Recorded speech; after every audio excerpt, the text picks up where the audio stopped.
Hey guys, it's Aman and Christina from the Our Rich Journey podcast, where we answer your questions about making, saving, and investing money for financial independence and retiring early.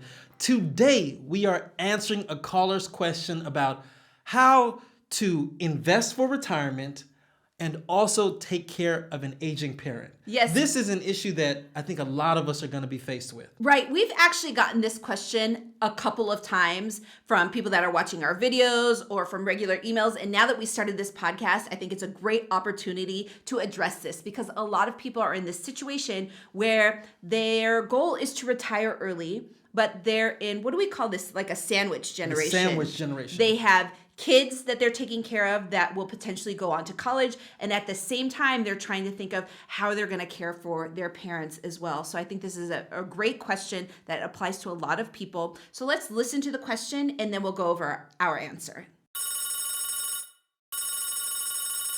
My question is, what can I do now as a almost 40-year-old woman who may have to take care of an aging guardian in the future? I want to make sure that I'm able to financially take care of myself in retirement, but should I need to financially take care of a family member, I would want to be prepared somehow to be able to do so. Are there any plans, any programs, financial planning needs that I should look into now while my guardian is in good health? Is there anything I can do to prepare for that so that it is not a financial burden for both of us? Thank you. Oh my goodness. You know what immediately popped into my head? Well, first of all, let's just congratulate this caller for taking on that responsibility. You know, I think that is such a tremendous thing to recognize early on that this is something that you want to do, right? You want to take on that responsibility for taking care of a parent, of a guardian, whatever the case may be, you want to take that responsibility on. So congratulations to her for wanting to do that. I also, immediately when I heard this question, I thought about estate planning, right? We have talked about estate planning a lot to our students in the 365 program because we think it's such an important element to have in your financial independence plan.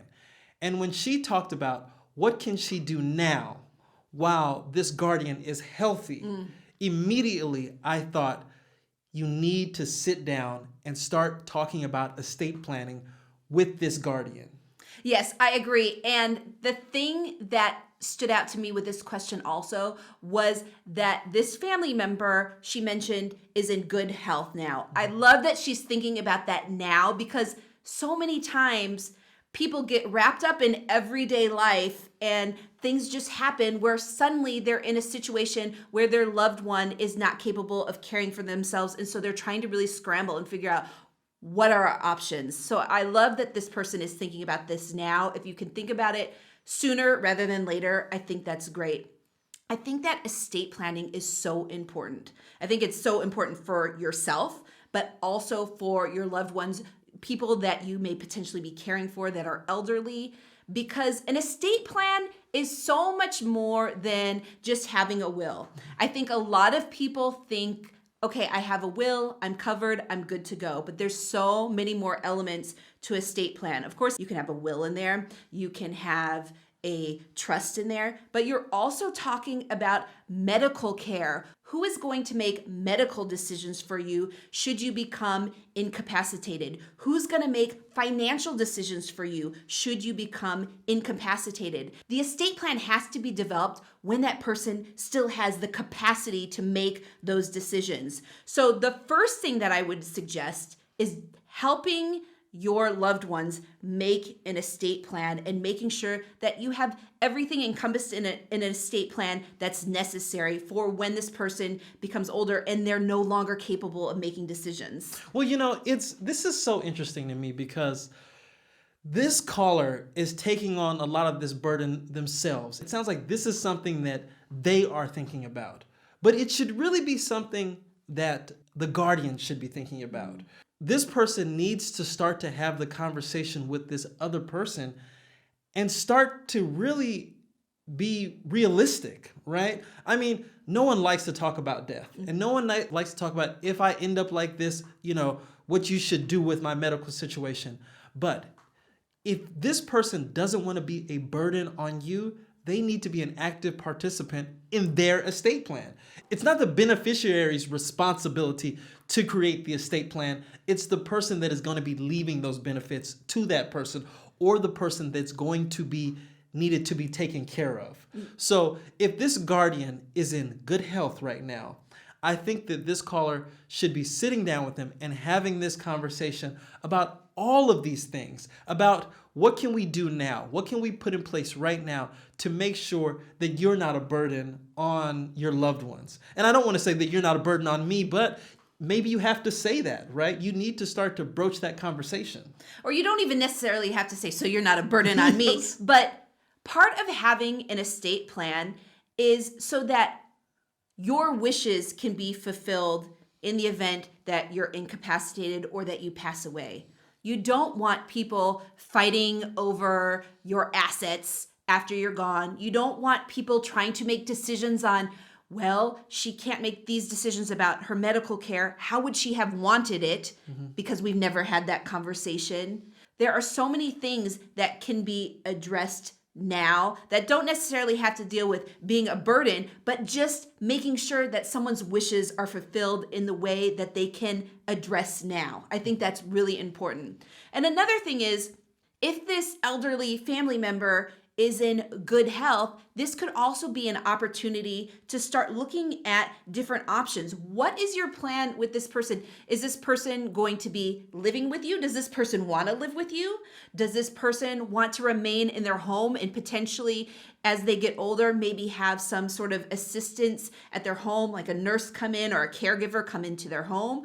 Or ultimately, is it going to be a situation where they have to have 24-hour care in a nursing home? These are things to think about, but as this person is healthy right now, there may be options for different plans that they can get into now at a lower cost while they're healthy that can be applied in the future. Yeah, and that would definitely reduce the amount of costs or anxiety that would be involved in medical care. There's something else that I think I wish this caller would have mentioned, and it's what's the financial situation of this person that they could be potentially responsible for? Is this person already good with money? Do they have money? Or is the expectation that this person has absolutely no money and she's going to be 100% reliant on her with all of her financial needs?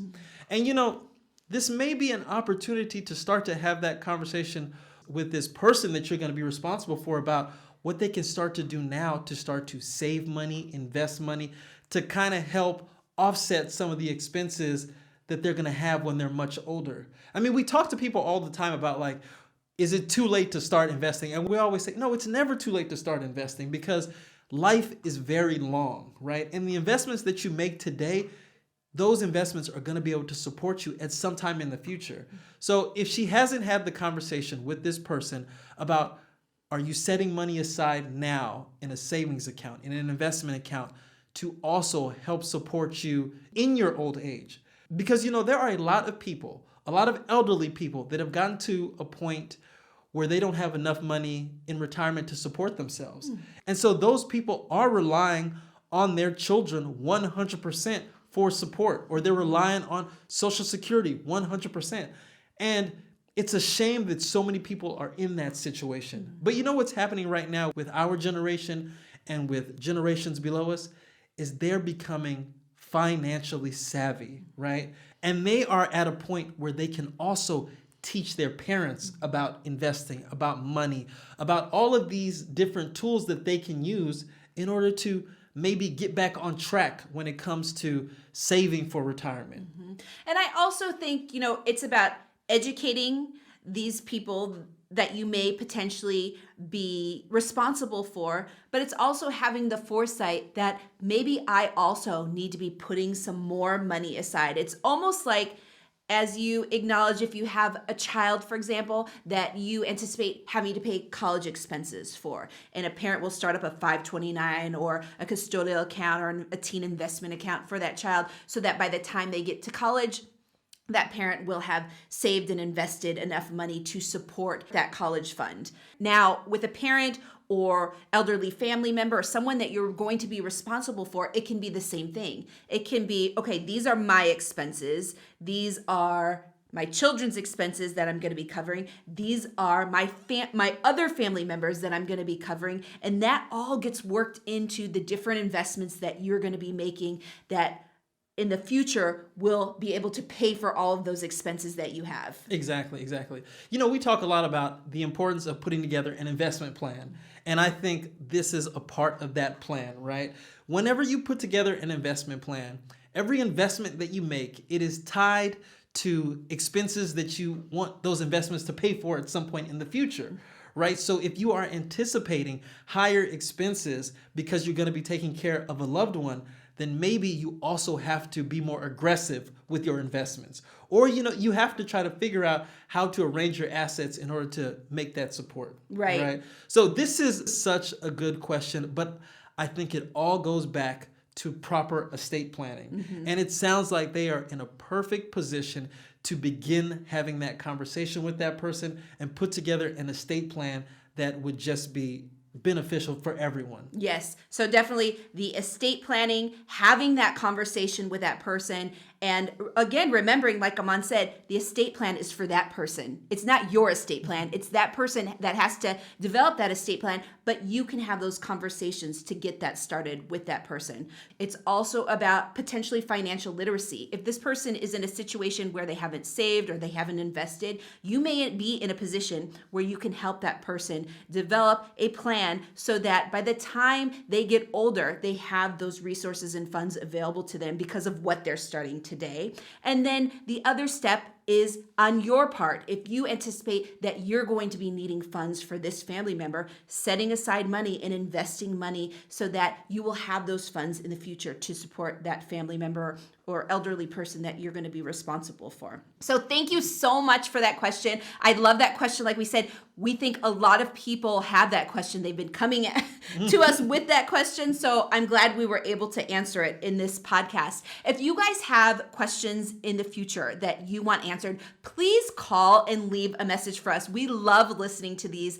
If you want, you can go to ourrichjourney.com/podcast in order to leave a message so that we can answer your question in a future episode. And until then, we hope you enjoyed this podcast. We hope that you will leave us a review on this podcast if you liked it, and we will see you in the next episode. Remember that we are not financial advisors and the views expressed by us are solely for entertainment purposes. You must make responsible decisions, and that means making decisions based on the thorough, independent research that you conduct. Thanks for listening.